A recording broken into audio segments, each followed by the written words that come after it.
good to have you coming with us on another trip down the road. We're going to talk about finances a little bit today. Paul Myers is going to join us.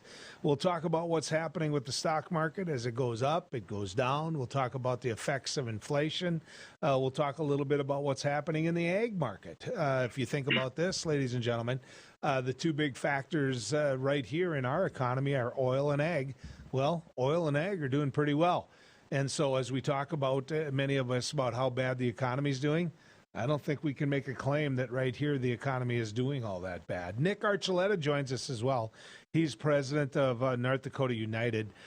They've got a poll out there that gets your attention when it comes to teachers and being able to fill those positions. But we have relied on this individual for good scientific data throughout this whole pandemic and endemic. We have counted on him to be the voice of reason, and that is Dr. Avish Nagpal from Sanford. He's an infectious disease specialist, and let's bring him in and visit some more. Dr. Nagpal, good to have you coming down the road with us. Thank you, Joe. Where are we at today?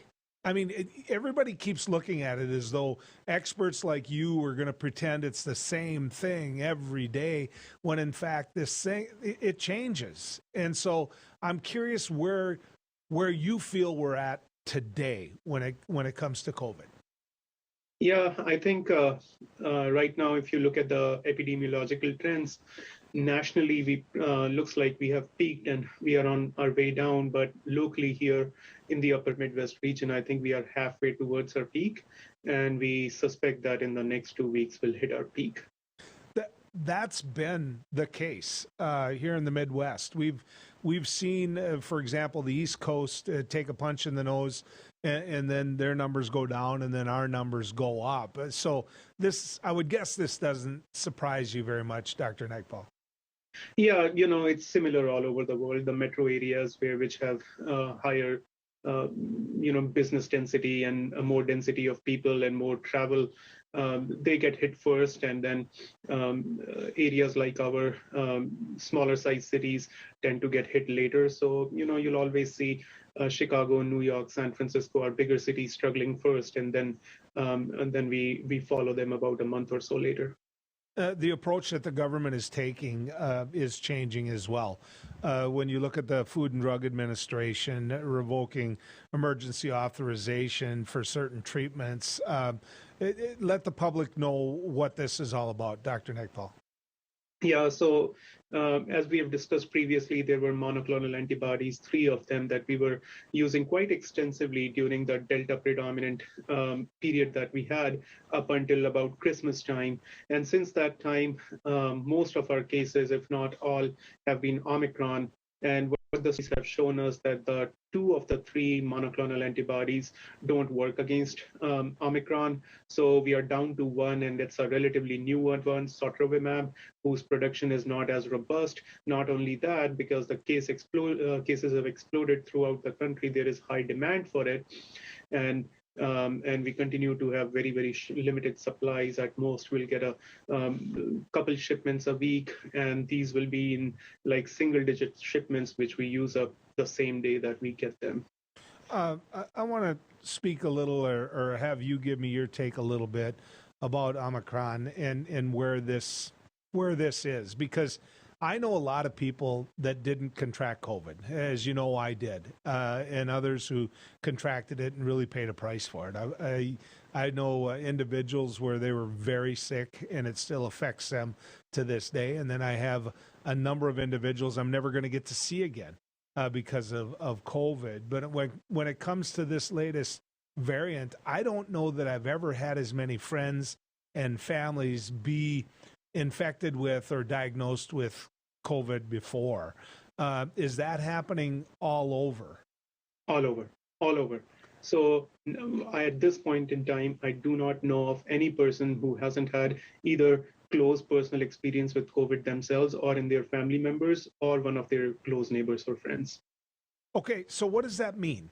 Is that and I know some people are very, very sick with this variant. I've seen the numbers from your hospital, but as you look at this pandemic play out, what does that what does that mean overall? And this is a tough question to ask, but is it a good thing?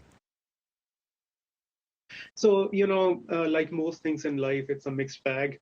You can look at it from a pessimistic standpoint, and you look at it from an optimistic standpoint. So the issue is we have been preparing for this for a long time. When we talked about temporary measures like masking, closures, the idea was always to kick the can down the road a little bit. Uh,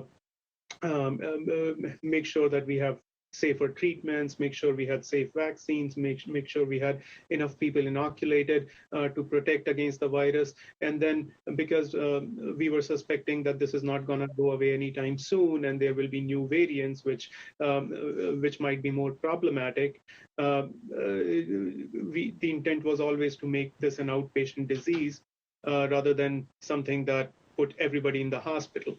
And for the most part, we have successfully done that. The problem that we are having is that there is still a lot of people who are unvaccinated, who have never seen this virus before, though they remain at very high risk of contracting the virus and getting really sick from it.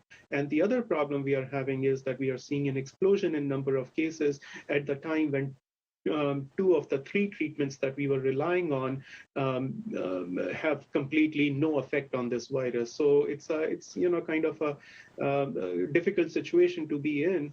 But if you want to look at it from an optimistic standpoint, the faster it goes up, the faster it comes down. If we can bear the adversity for the next 2 weeks, I think we'll be in a good position between all these natural infections, all those people who have had the vaccine. And if you haven't had the vaccine yet, you are seeing how devastating the march is throughout the world of this virus.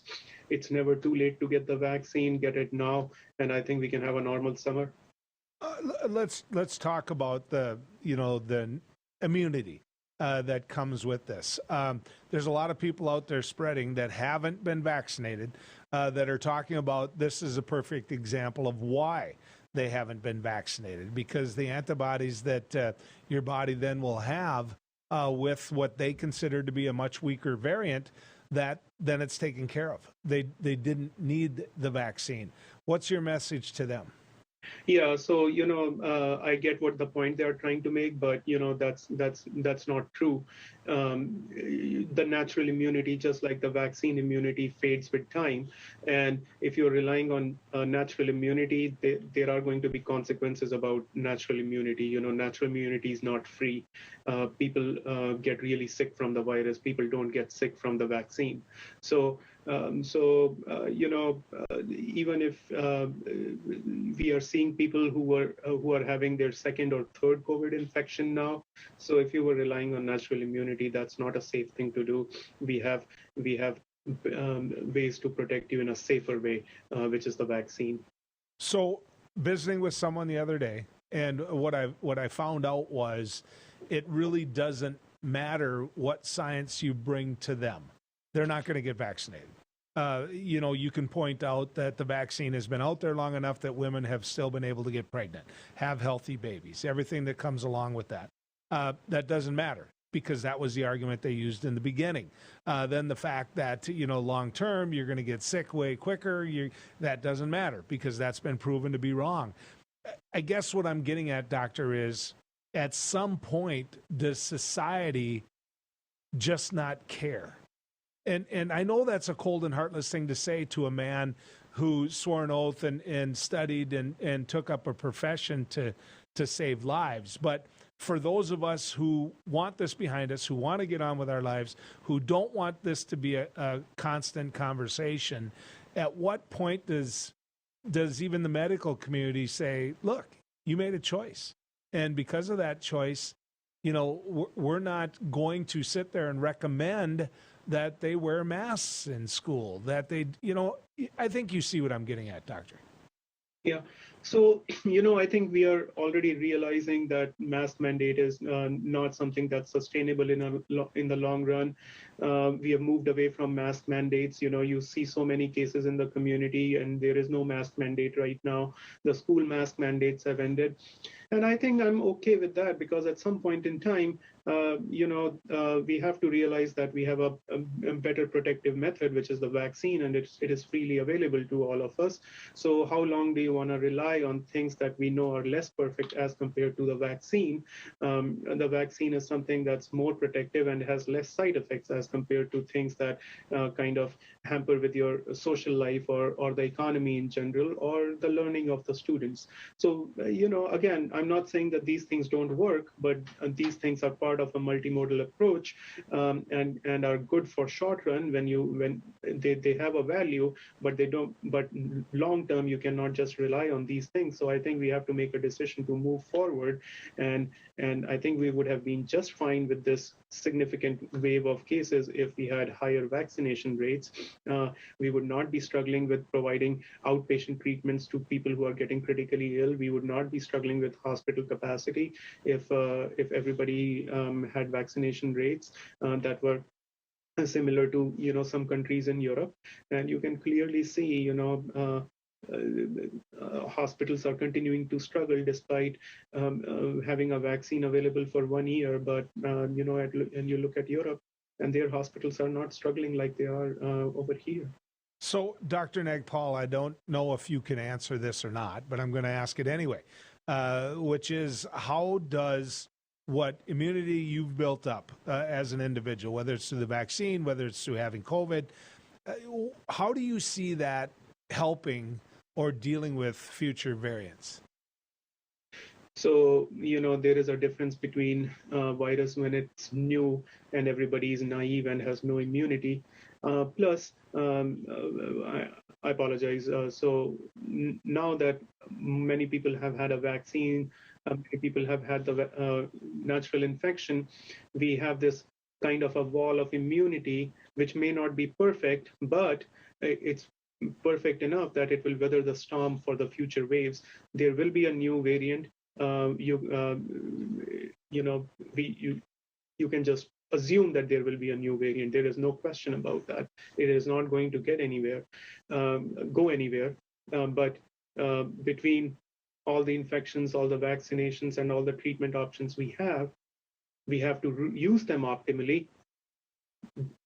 The options we have will make us deal with the future variants and future waves. They will not be as disruptive as the previous waves have been, but we just have to make sure that we use them. I mean, there's no point in having a multimodal strategy when people are not using masks, people are refusing vaccinations, and they don't believe in treatments and call them experimental when they are already supported by very good clinical trials. Okay, last one, I promise. You got to get back to work. But do you think another booster shot will be recommended? And do you believe that a shot for this virus will be something that we get every year? Yeah, those are hard questions to answer based on the limited experience we have over the past 2 years. My guess is that it won't be a surprise if we need another booster shot, because as I said, with the recent boosters and so many infections, I think we'll probably have a normal summer. But what I don't know is what the fall will bring. And there is a good probability that we'll have another variant, which causes another upheaval. But hopefully by that time, we'll have no shortage of drugs, and we have enough vaccine to boost people, and most people, we are done with the anxiety part, with the unknown parts of the virus, and more people are comfortable taking the vaccine. If we can make that happen, then I think we'll have a normal fall. If we continue to struggle with the vaccine uptake, and then I think we may have another we may have another disruption come next fall. Okay.